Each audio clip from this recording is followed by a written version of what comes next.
ভিডিওতে আমরা বিভাজ্যতা সংক্রান্ত একটি গুরুত্বপূর্ণ সমস্যার সমাধান করব। এখানে প্রশ্নটি হলো 7 5 সংখ্যাটি 3 দ্বারা বিভাজ্য হলে এই স্থানে কোন অঙ্ক বসবে। এখন 3 দ্বারা বিভাজ্যতার নিয়ম হলো একটা সংখ্যা তখনই 3 দিয়ে বিভাজ্য হবে যদি তার অঙ্কগুলোর সমষ্টি 3 দ্বারা বিভাজ্য হয়। এখন এই যে সংখ্যাটি আছে আমি যদি এক্স ধরে নিই তাহলে অঙ্কগুলোর সমষ্টি হবে 7 + 5 12, 12 + 7 19, 19 + 5 24, তাহলে পাচ্ছি আমি 24 + x।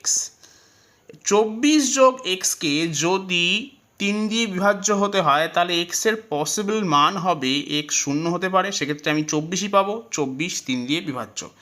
x এর মান হতে পারে 3, তাহলে সেক্ষেত্রে আমি পাবো 27, 27 3 দিয়ে বিভাজ্য। x এর মান হতে পারে 6, তাহলে সেক্ষেত্রে আমি পাবো 30, 30 3 দিয়ে বিভাজ্য।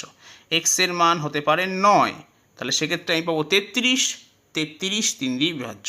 এই অপশানগুলোর মধ্যে শুধুমাত্র এই 9টা আমার যে অঙ্কের মধ্যে যে অপশান আছে তার মধ্যে আছে, তাহলে সঠিক উত্তর হবে অপশন সি 9।